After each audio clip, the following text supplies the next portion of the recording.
In the previous class we started about addressing mode. So addressing mode is nothing but the different way of accessing the data, right? So we discussed about immediate, register, and we were discussing about direct addressing mode. So in direct addressing mode we said that we'll be using 128 byte of RAM, which are classified into three sections, like they are for register banks, bit addressable and byte addressable. Whenever you are dealing with register bank, we used the registers from R0 to R7, which were the part of the RAM. Now the question is, do we need the addresses to access the registers like accumulator, general purpose register, program status word, and DPTR? Now we say these registers also can be accessed by using the address, and these registers belongs to a special group that's why they called as special function registers, nothing but SFR. So the registers what we are using, like accumulator, general purpose register, program status word, and DPTR, they can also be accessed by using the addresses. Now let's look into this table. You can see here. So here the accumulator what we are using, it will be given the address 0E0.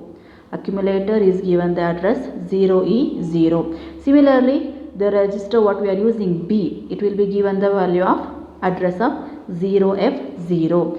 Next you can see we have DPTR. So DPTR, already I have said, it is a 16 byte register which will be classified or which will be divided into two sections. One is DPL and DPH. So DPL will be stored in 82 and DPH will be stored in 83H, right? Similarly, the different ports we are using, P0, P1, P2 and P3, right? They will be given the addresses here 80, 90, 0A0 and 0B0. Like this, all this register will be given the addresses. Now look into this part of the program. So here what we have written is the first instruction.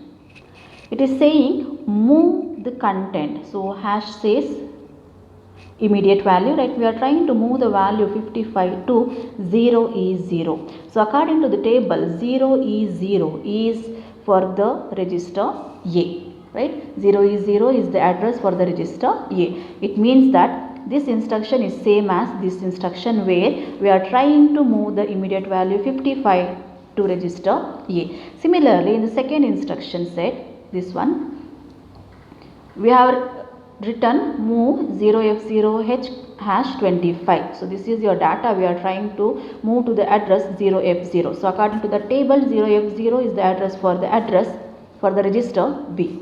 0F0 is the address for the register B. Similarly, in this instruction you can see we are moving the content which is present in R2 to 0E0. Again 0E0 is for A. Similarly 0F0 is for B. Next you can see here we have written move P1 comma A. So we are trying to move the data from A to port 1. From the table you can see that for port 1 the value is 90H. So these are the register which we call them as special function register, and according to the table you can check out the different values which have been assigned for the different registers. You can see here you have been given SCON, PCON, so numbers as 98 and 87 respectively, right? We have timer and counter mode, right?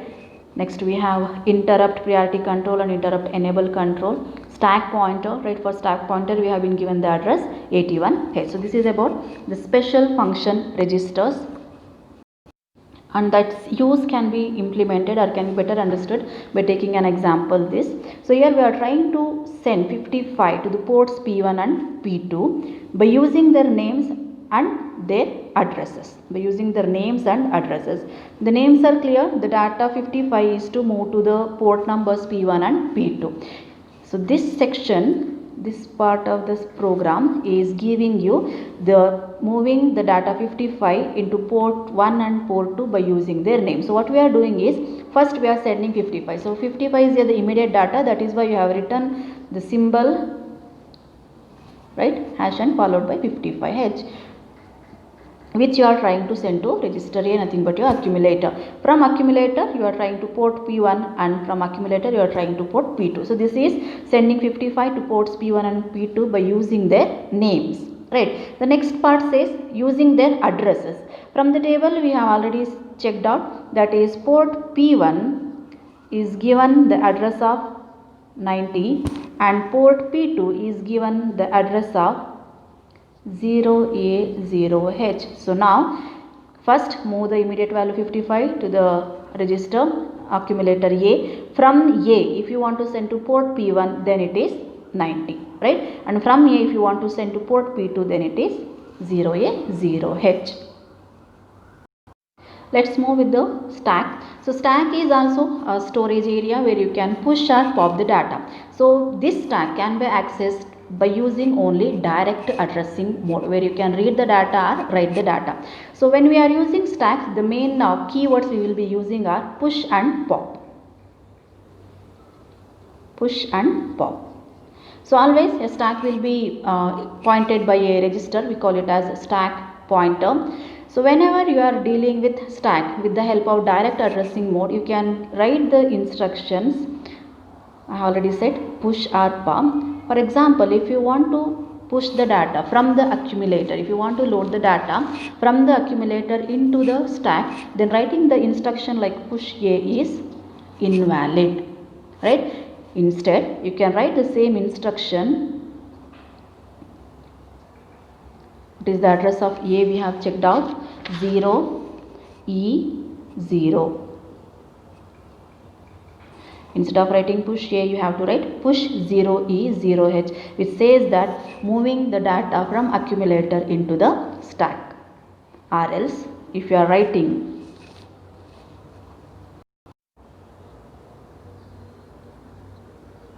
which means that we are moving the data from 3. 3 is nothing but your register R3, right? From register R3 onto the stack. Similarly, if you are moving with pop, you can write the instruction as pop 04, which says that from the stack you are moving into the register bank or register, which is that R4, right? So stack and direct addressing mode. So the stack can be easily accessed by using only direct addressing mode, by using the two instructions push and pop. But writing the instruction like push A is invalid. So instead you have to give the address. You have to give the address like push 0E0H, right? This is about direct addressing mode, where the location where your data is present is given directly as the part of the instruction. We'll move with the next kind of addressing, that is register indirect addressing mode. So in this kind of addressing mode, we will be using a register which acts as a pointer to say about the address, the location or the address where the data is present. For example, if the data is present in the CPU, then we will use only the registers R0 and R1, which will tell or which will hold the address where the data is present. For example,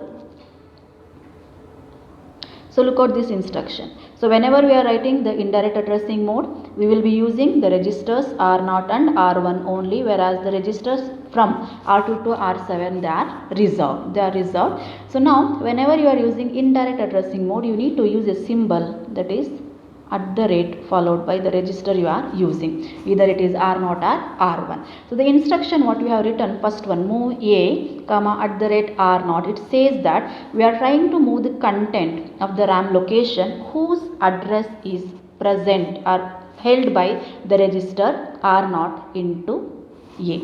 Now R0 is holding the address where the data is present, right? It is acting as a pointer. So the data which is pointed by this register has to be moved into the A. Similarly, for the second instruction what we have written, move @R1, B, it says that the data which is present in B, you need to move into the RAM location whose address is held by R1. Right, in direct addressing, where the data is present, that address was given directly as the part of the instruction, where in direct addressing. Whereas in indirect addressing, we will be using the pointers to say about the addresses right? So this R0 and R1, whenever we are using the R0 and R1, nothing but if the data is present in CPU, then we use the registers R0 and R1 to act as a pointer which will hold the address of the RAM location. The first example, this is saying move the contents of the RAM location whose address is held by R0 into A. This is move the content from B into the RAM location whose address is held by R1. So this is about the different kind of addressing modes.